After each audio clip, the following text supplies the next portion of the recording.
Y Jules levantó la mano. Fue toda una sorpresa para la maestra, pero se dejó llevar por la piedad y por el deseo de alentarlo. Le tomó la pequeña barbilla con una sonrisa diciendo: «Muy bien, atención, niños.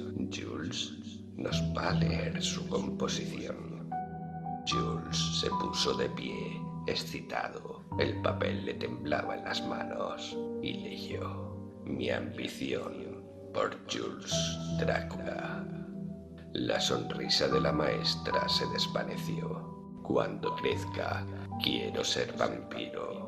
Los labios de la maestra se curvaron hacia abajo y sus ojos se dilataron. «Quiero vivir eternamente y arreglar cuentas con todo el mundo y convertir en vampiros a todas las muchachas. Quiero tener un aliento hediondo que huela a tierra muerta, a criptas y a dulces ataúdes». La maestra se estremeció sin poder creer en lo que oía. Crispó una mano sobre el pizarrón. Los niños estaban boquiabiertos. Se oían algunas risitas, pero no entre las niñas, por cierto. «Quiero que mi cuerpo sea frío y mi carne esté podrida. Quiero tener sangre robada en las venas». «Con eso basta, Jules», dijo la maestra. Jules siguió hablando en un tono cada vez más alto y desesperado. «Quiero hundir mis dientes blancos, terribles, en el cuello de las víctimas. Quiero que se claven como navajas en la carne y en las venas», leyó Jules en tono feroz. La maestra se levantó de un salto. Los niños temblaban, ya no había risitas. «Y después, cuando los retire, la sangre manará abundante en mi boca, me correrá cálidamente por la garganta y...». La maestra lo tomó por el brazo. Jules se desasió y escapó hasta un rincón. Allí, parapetado tras un banquito, gritó: «Y sacaré la lengua y deslizaré los labios por la garganta de mis víctimas. Quiero beber sangre de mujer». La maestra se lanzó en arremetida, sacándolo a la rastra de su rincón. Jules se defendió a zarpazos y gritó durante todo el trayecto hasta la oficina del director: «Esa es mi ambición».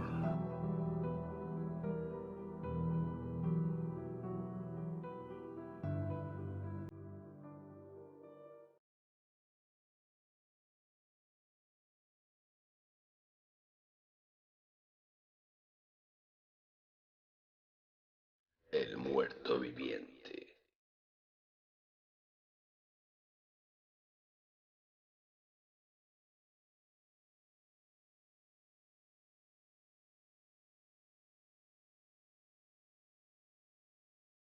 Había descansado durante todo el día, mientras abajo, en la villa, tronaban las armas.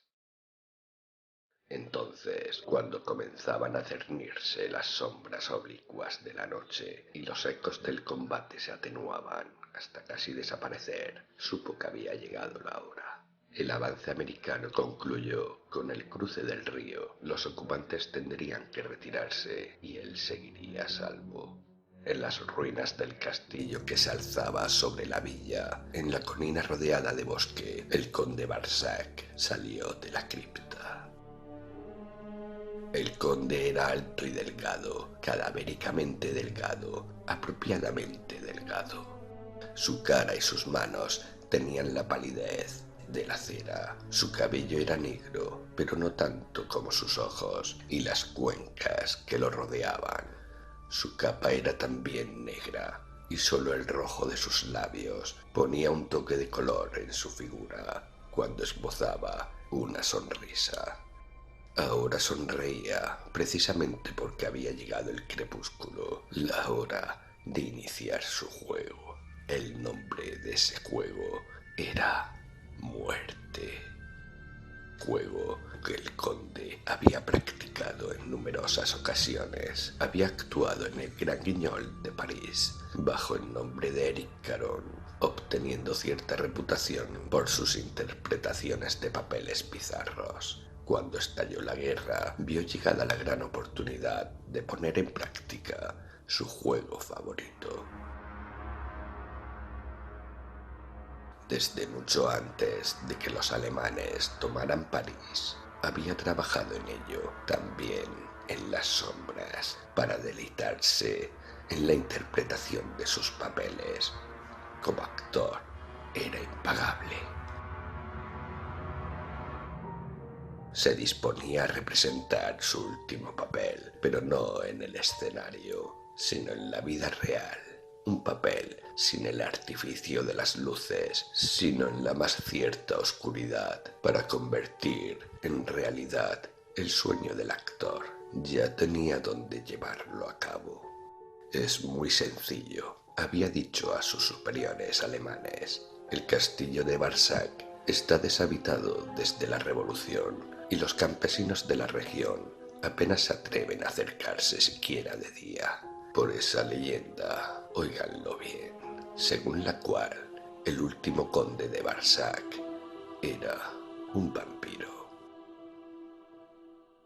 Así que todo estaba previsto. Habían instalado el transmisor de onda corta en la cripta del castillo en ruinas, atendido por 3 operadores. El conde Barsac, al mando real de las operaciones que allí se verificaban, era su ángel guardián, o más bien, su demonio guardián. Hay un cementerio en las faldas de la colina, les dijo, un lugar para el descanso eterno de estas pobres gentes. En ese cementerio hay una cripta en la que reposan los restos de los antiguos Barsac.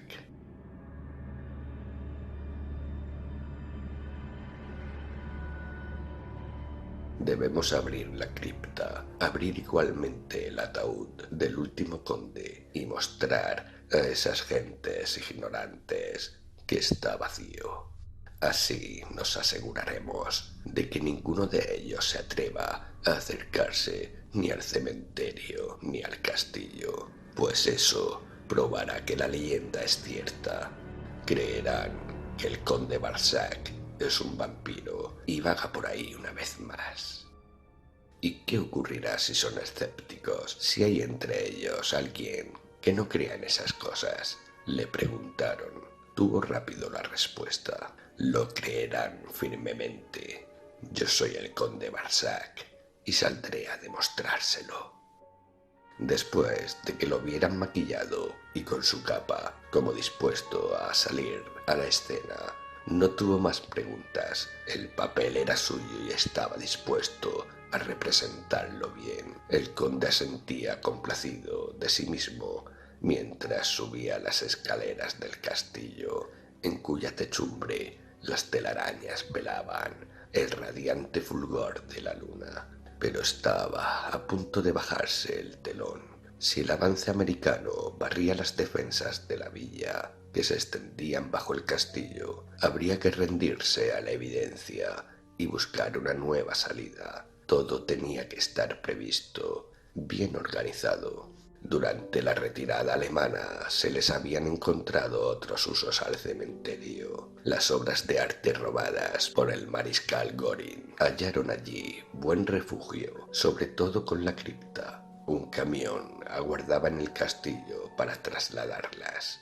Los 3 operadores del transmisor de onda corta se encargarían también de cargar los objetos de arte en el camión cuando llegara el momento de huir a la carrera, bajando hasta las faldas de la colina donde estaba el cementerio. Cuando el conde llegó allí, todo había sido perfectamente embalado. Los operarios tenían uniformes americanos robados y tarjetas de identificación falsificadas.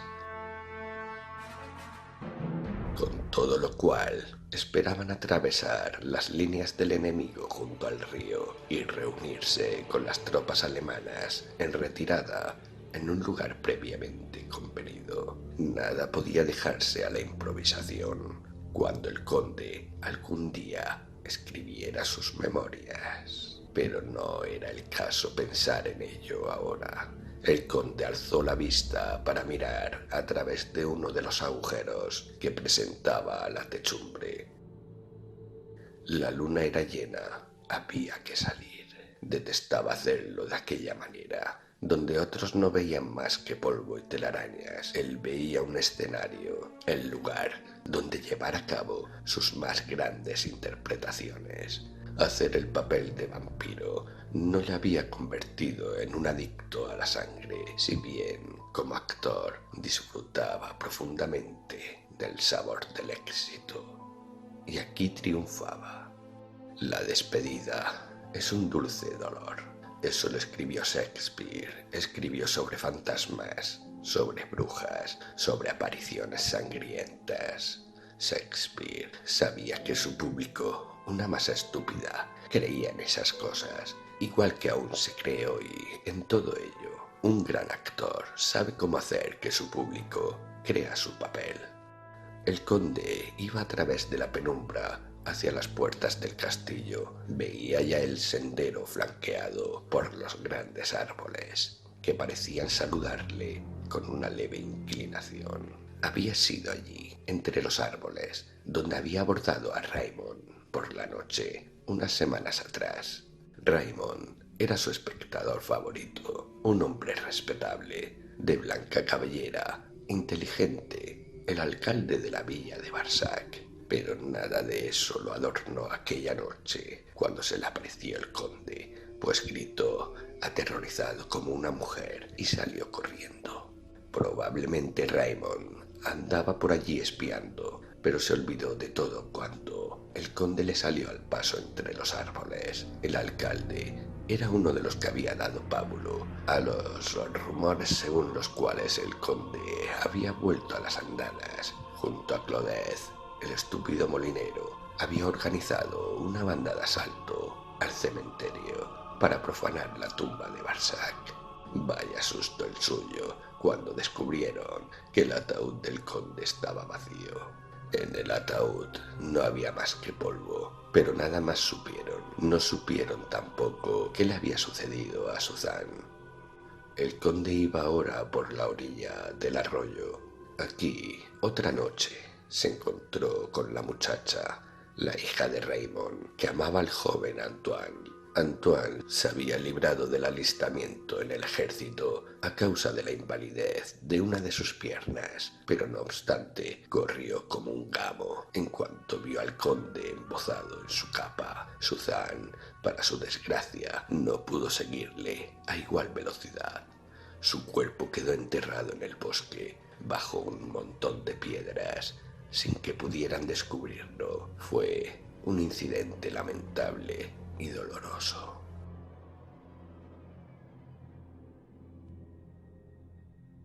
Aquello, a fin de cuentas, sirvió para que todos en el pueblo cobraran conciencia de lo que ocurría. El tonto y el supersticioso Raymond estaba ya plenamente convencido de que el vampiro andaba suelto. Él mismo había visto la desalmada criatura. Él mismo, al igual que quienes lo acompañaron, vio su ataúd vacío y hasta su propia hija había desaparecido. Como no la encontró ni en el cementerio ni en el bosque, espiaba en los alrededores del castillo. Pobre Raymond. Nunca más volvería a ser alcalde de su villa, pues poco después quedaba reducida a cenizas por un bombardeo. Echó la culpa, como un pobre hombre destrozado y con la razón perdida, al muerto viviente. El conde sonreía al recordar todo aquello, mientras caminaba, aleteaba su capa por la brisa, proyectando sobre el suelo la sombra de un gran murciélago. Ya veía el cementerio, ya veía las tumbas que bajo la luz de la luna parecían los dedos podridos de un leproso moviéndose. Dejó de sonreír No le gustaba tener esos pensamientos. Quizá radique el mayor tributo que se pueda rendir a su talento de actor, en que tenía una exquisita aversión hacia la muerte, hacia la oscuridad, hacia la confusión que auspician las sombras de la noche. Odiaba además la mera visión de la sangre y su larga permanencia en el ataúd. Tanto tiempo encerrado en la cripta le había provocado claustrofobia, pero se le había presentado la ocasión de representar un gran papel y por suerte estaba a punto de concluir tan extraordinaria interpretación. Quería representarse como hombre una vez más y olvidar esa criatura maldita de su creación. A medida que se aproximaba a la cripta, vio el camión aparcado entre las sombras. La entrada a la cripta estaba abierta, pero no se escuchaba ruido alguno. Eso significaba que sus compañeros habían concluido la tarea encargada de subir al camión las obras de arte y ya estaban prestos a partir. El conde se dirigió hacia el camión estacionado entre las sombras y entonces sintió el cañón de un arma de fuego en su espalda. No se movió. De inmediato reconoció a quienes le rodeaban: Antoine, Claudette, Raymond y una docena más de campesinos de la villa, armados, que lo miraban a la vez con rabia y temor, sin dejar de apuntarle qué pretendían hacerle. Un cabo americano se interpuso entre el conde y los campesinos. Ahí tenía la respuesta a su pregunta. El cabo americano y un soldado que lo acompañaba le apuntaban también con sus fusiles. Eran los responsables de la operación. No había visto el conde aún los cadáveres de los 3 operadores de onda corta alemanes que estaban en el camión. Los campesinos le habían sorprendido mientras trabajaban, abriendo fuego contra ellos. El cabo y el soldado comenzaron a interrogarle. El conde entendía bien el idioma, pero no lo hablaba tanto como para poder responder. ¿Quién eres? Estaban a tus órdenes esos alemanes. ¿A dónde pretendías ir con el camión? El conde sonrió y movió la cabeza negando. Poco después dejaban de preguntarle lo mismo, como había supuesto el conde que harían. «Vámonos», dijo el cabo al soldado. El soldado asintió, se puso al volante del camión y encendió el motor. El cabo se disponía a subir también al camión, cuando se volvió para dirigirse a Raymond. «Tenemos que ir con esto a la otra orilla del río. Seguid vigilando a este tipo. Enviaremos en 1 hora a varios hombres para que se lo lleven». Raymond asintió. El camión se perdía poco después en la oscuridad. La luna se ocultó tras las nubes y la oscuridad fue absoluta. El conde sonrió complacido mientras observaba a quienes lo custodiaban. Una pandilla de imbéciles presuntuosos, ignorantes y cobardes, pero iban armados. No tenía modo de escapar. Lo miraban con odio y murmuraban. «Llevémosle a la cripta», dijo Raymond. Fue prontamente obedecido por los otros, que empujaban al conde con sus horcas para aventar el heno. Y fue entonces cuando el conde acertó a ver un rayo de esperanza. A pesar de la rabia con que lo miraban, lo empujaban sin aproximarse mucho a él, por miedo. Y cuando les miraba la cara, bajaban los ojos. Lo llevaban a la cripta precisamente porque lo temían. Los americanos se habían ido y los campesinos estaban desamparados, temerosos de sus posibles poderes sobrenaturales. A pesar de todo, era a sus ojos un vampiro. Seguramente temían que pudiera convertirse de golpe en un murciélago y escapárseles volando. Así que trataban de meterlo a toda prisa en la cripta, a la espera de la llegada de la patrulla americana. El conde, crecido ante el temor de los campesinos, mostró su más siniestra sonrisa y rechinó los dientes. Los otros dieron un paso atrás mientras se dirigía a la entrada de la cripta. Entonces se volvió pronto, abriendo su capa. Fue un gesto instintivo, el más propio para el papel que representaba, que naturalmente obtuvo de los campesinos la respuesta que esperaba. se aterrorizaron. El viejo Raymond se santiguó. Aquello fue mejor que un aplauso. En la oscuridad de la cripta, el conde se permitió un descanso. Lamentaba no haber hallado la oportunidad de escaparse, como se le había pasado por la cabeza hacerlo, pues aquellos hombres, aún asustados, no huyeron al abrir su capa. Pero por suerte estaban en guerra. Muy pronto sería conducido al cuartel general de los americanos, donde lo interrogarían. Desde luego que no sería algo precisamente grato, pero todo se solucionaría con unos pocos meses interno en un campo de prisioneros. Y además, seguro que los americanos sabían apreciar sus grandes dotes interpretativas.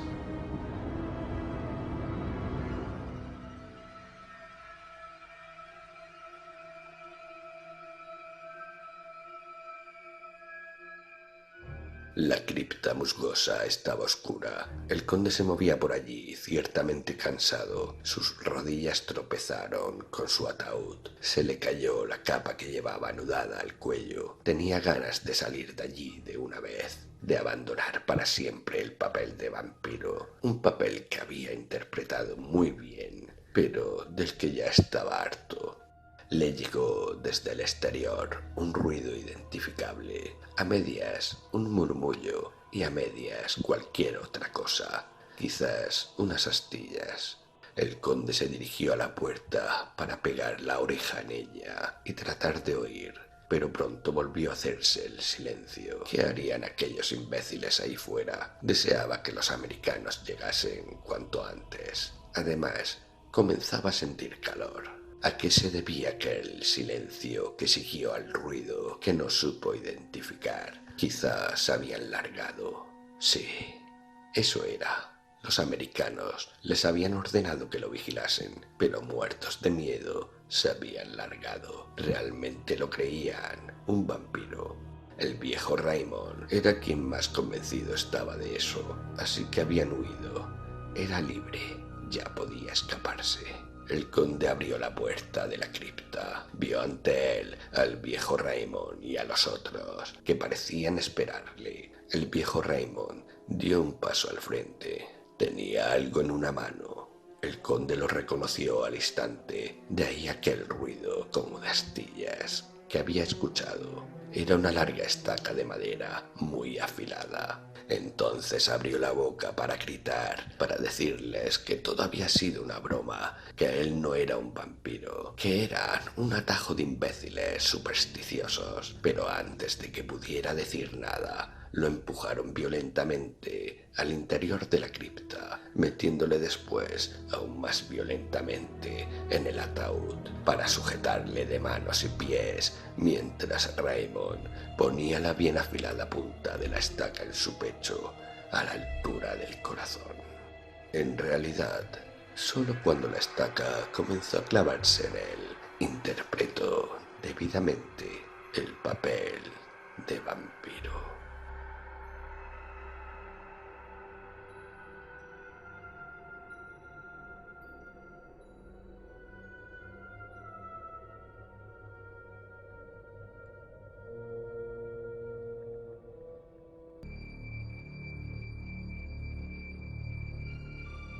La doncella vampiro. Era exactamente el tipo de residencia que había estado buscando durante semanas, pues me hallaba en un estado mental en el que alejarme de la sociedad suponía una necesidad. Me había vuelto suspicaz y estaba harto de todo. Antes de alcanzar esa negra fase de lúgubre crítica, preparé apresuradamente la mochila, cogí el tren hacia Westmoreland y empecé mi peregrinaje en busca de soledad, aire fresco y escenarios bucólicos. El destino me condujo hasta aquel caserón en el pantano, y nadie puede escapar a su sino. Un día me encontré en mitad de un vasto terreno pantanoso, sin sendero alguno, próximo al mar. La noche anterior había dormido en una pequeña aldea que se encontraba ya a más de 8 millas de donde me hallaba, y no divisaba ningún signo de civilización. Estaba solo, con un cielo despejado sobre mi cabeza, una suave brisa soplando sobre los montículos de piedra. No tenía idea de hasta dónde se extendía la llanura. Solo sabía que siguiendo en línea recta divisaría los acantilados y quizás después de un rato conseguiría llegar hasta algún pueblecito pesquero. Llevaba provisiones en la mochila y como era joven, no me atemorizaba el hecho de tener que pasar una noche al raso. Aspiraba el delicioso aire del verano y sentía restablecerse en mí la energía y la felicidad perdidas. Mi cabeza, saturada por la urbe, comenzaba a descongestionarse. Así fueron fluyendo las horas, lentamente, hasta que hube recorrido unas 15 millas desde la mañana. Entonces vi ante mí, a lo lejos, un solitario caserón de piedra, con un tosco tejado de pizarra. Si es posible haré noche allí, me dije, mientras apresuraba mis pasos en aquella dirección. Para alguien en busca de una vida sosegada y tranquila, ningún lugar hubiera resultado más idóneo que este caserón. Se levantaba al borde de un altísimo precipicio y la puerta principal daba a la llanura, mientras que el muro del patio trasero se asomaba al océano. El sonido de las olas rompía en mis oídos, arrullándome como una nana a medida que se acercaba. Sería atronador con la llegada de las tormentas de otoño, cuando las gaviotas se refugiaran graznando entre las juncias. En la parte delantera se extendía un pequeño jardín, rodeado de un muro de piedra que tenía la altura justa para apoyarse en él, a descansar relajadamente. El jardín era un despliegue de color, con predominio del rojo en toda la gama de tonalidades suaves que las amapolas ofrecen durante la floración, pues éstas crecían por todas partes en él. La puerta principal se abrió y apareció ante mí una mujer que me sorprendió muy gratamente, pues caminaba lentamente por el sendero hacia la verja, abriéndola como si quisiera invitarme a entrar. Era una mujer de mediana edad y de joven debía haber sido bastante guapa. Era alta y todavía tenía buena figura, de piel clara y tersa, rasgos suaves y una expresión de serenidad que de inmediato me hizo sentir menos cansado. A mis preguntas contestó diciéndome que podía proporcionarme un dormitorio y un cuarto de estar, y me invitó a pasar para que pudiera verlos. Mientras observaba su pelo negro y liso y sus tranquilos ojos castaños, comprendí que no iba a ser demasiado exigente con el alojamiento que me ofrecieran. Con una casera como aquella, estaba seguro de haber encontrado allí lo que andaba buscando. Las habitaciones superaron mis expectativas, preciosas cortinas blancas y ropa de cama con olor a lavanda, y una sala de estar muy acogedora, íntima y sin resultar agobiante.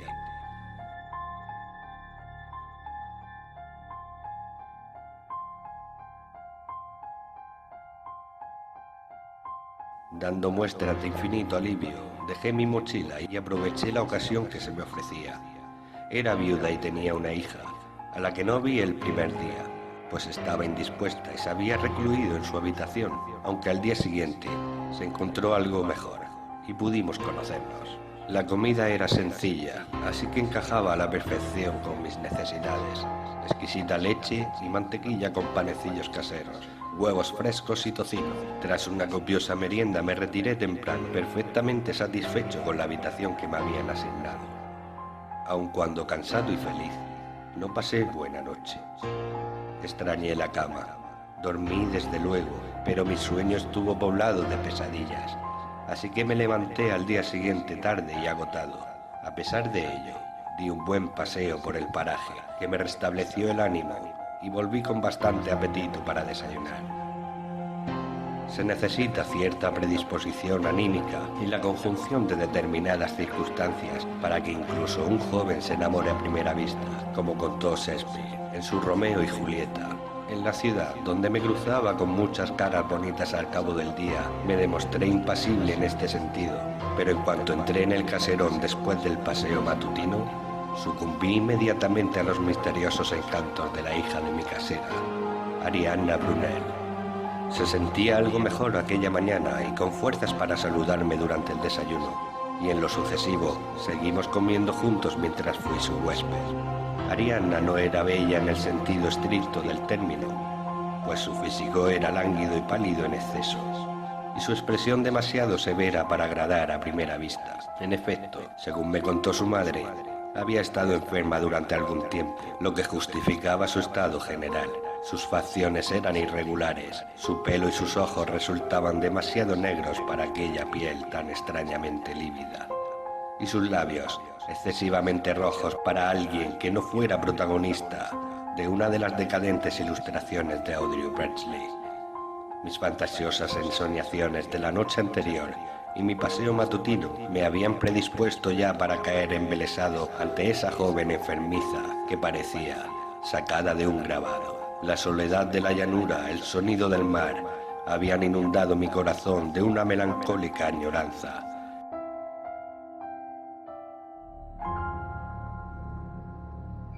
El incongruente contraste entre aquellas espléndidas amapolas, rebosantes de vida en el exuberante jardín, y el color de aquel rostro, me impactó hasta hacerme estremecer a medida que me acercaba hasta el caserón. Y la visión de tan despiadado contraste me subyugó por completo. Se levantó de la silla cuando su madre me la presentó y sonrió mientras me tendía la mano. Estreché aquel delicado copo de nieve y mientras lo hacía me sacudió un débil escalofrío que se instaló en mi corazón, deteniendo por un instante su latido. El contacto físico parecía haberle afectado a ella tanto como a mí. Un rubor suave, como una débil llamarada, iluminó su rostro, que brilló como si hubiera encendido una lámpara de alabastro. Cuando cruzamos las miradas, sus negros ojos se dulcificaron, llenos de emoción, y sus labios, de un rojo escarlata, se humedecieron. Ahora estaba viva, mientras que hasta entonces había parecido casi un cadáver. Mantuvo su mano delgadísima y pálida entre la mía más tiempo del que cualquiera lo hubiera hecho al conocer a alguien, y entonces lentamente la separó, mirándome con insistencia, fijamente, durante 1 o 2 segundos más. Sus ojos eran impenetrables y aterciopelados, y en cuanto se apartaron de los míos absorbieron mi voluntad, convirtiéndome en un abnegado esclavo. Aunque parecían profundos y oscurísimos estanques de agua limpia, incendiaron mi ser y me dejaron sin fuerzas. Me senté en mi silla, casi tan pálido como me había levantado de mi cama aquella mañana. A pesar de que yo había desayunado abundantemente y ella, en cambio, apenas había probado bocado, la extraña joven se levantó vivificada y con una ligera nota de color en sus mejillas, lo que mejoró su aspecto considerablemente, hasta el punto de hacerla parecer más joven e incluso hermosa. Había llegado hasta allí buscando soledad, pero desde que había visto a Arianna parecía que hubiera venido solo por ella. No era especialmente alegre. De hecho, recordando aquel periodo, no puedo traer a la mente ningún comentario espontáneo de su parte. Contestaba a mis preguntas con monosílabos y dejaba que fuera yo quien condujera la conversación. Sin embargo, estaba muy presente. Parecía poder atraer mis pensamientos hacia un terreno y me hablaba a través de sus ojos.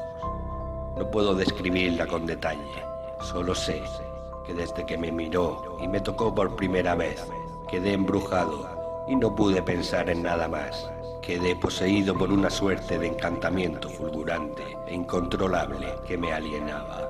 Todo el día la seguía como si fuera un perro y por las noches soñaba con su pálido rostro languideciente, con sus pertinaces ojos negros, con aquellos mórbidos labios rojos. Cada mañana me levantaba más lívido que la víspera. A veces soñaba que ella me besaba con aquella boca sonrosada, mientras me estremecía al contacto de su sedosa y negra melena que me cubría el cuello. Otras veces soñaba que volábamos, que sus brazos me rodeaban y que su pelo nos envolvía como si fuera una nube de humo, mientras yo estaba tumbado boca arriba, desvalido. Aquel primer día, después del desayuno, se encaminó conmigo hacia la llanura y antes de que regresáramos, le declaré mi amor y fui correspondido. La abracé y recibí sus besos como respuesta a los míos, sin reparar en lo extraño de que todo ello ocurriera con tanta rapidez.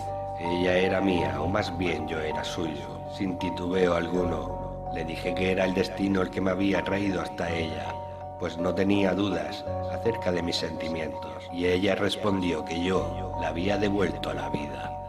Siguiendo los consejos de Arianna, y debido también a mi naturaleza retraída, Decidí no informar a su madre de la rapidez con que procedía nuestra historia.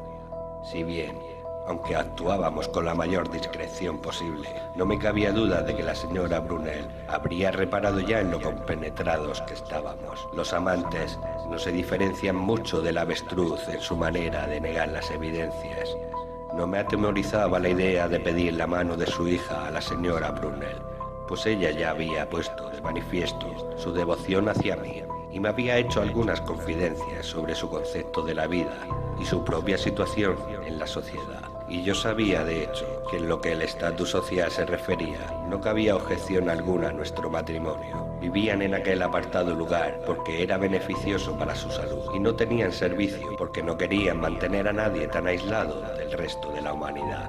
Mi llegada no podía haber resultado más oportuna, tanto para la madre como para la hija. Por prudencia decidí, sin embargo, retrasar mi confesión una semana o dos y confié en que surgiera alguna buena ocasión para llevarla a cabo con discreción. Mientras tanto, Arianna y yo pasábamos el tiempo ociosos, como poseídos por una droga. Cada noche me retiraba a mi habitación con el propósito de empezar a trabajar al día siguiente, y cada mañana me levantaba pálido y debilitado después de aquellas pesadillas, sin fuerzas para pensar en nada que no fuera mi amor. Ella se sentía más fuerte cada día, mientras que yo parecía estar sustituyéndola en su papel de enferma, y estaba más enamorado que nunca. Me sentía feliz solo cuando estaba con ella. Era la luz de mis ojos, mi única alegría, toda mi vida. No recorríamos grandes distancias. Yo prefería que nos tumbáramos sobre la hierba y observar su rostro resplandeciente y su intensa mirada, mientras escuchábamos el mar embravecido en la distancia. Era el amor lo que me volvía perezoso, pensaba yo, porque cuando un hombre posee aquello que anhela, tiende a comportarse como un gato doméstico y a disfrutar echado al sol. De la noche a la mañana me habían hechizado.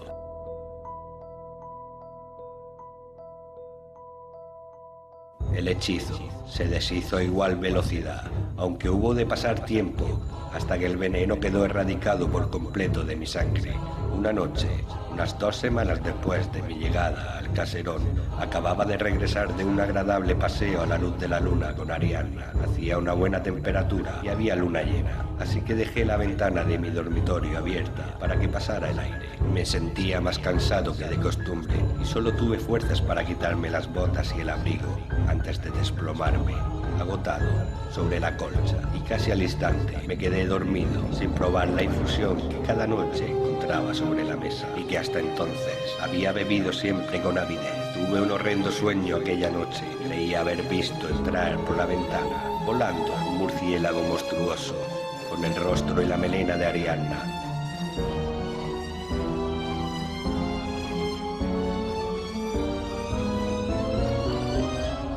Clavaba sus blanquísimos dientes y sus labios de color escarlata en mi brazo. Intenté quitarme de encima aquel monstruo, pero no pude, pues me sentía encadenado y sometido por una especie de hipnosis, mientras aquella bestia me chupaba la sangre con espantosa embriaguez. Entre sueños conseguí vislumbrar varios cadáveres alineados en el suelo, todos de hombres jóvenes y con una marca roja sobre los brazos, en el mismo punto en el que el vampiro estaba entonces chupándome, y recordé que a mí mismo me había llamado la atención aquella marca que yo también tenía en el brazo desde hacía 15 días. De golpe comprendí el porqué de mi extraño debilitamiento, y en ese mismo instante un repentino picotazo me sacó de mi sopor. La vampiro, en su impaciencia, había mordido demasiado profundamente aquella noche, sin darse cuenta de que yo no había probado la infusión. Cuando me incorporé, la vi con claridad, iluminada por la luna, con su negra melena flotando al viento y sus rojos labios pegados a mi brazo. Gritando de pánico, la empujé hacia atrás, vislumbrando por última vez sus ojos enfurecidos, su rostro encendido y su boca ensangrentada. Salí corriendo en mitad de la noche, impulsado por el miedo y el odio, sin detenerme en mi salvaje carrera hasta que no me separaron varias millas de aquel maldito caserón del pantano.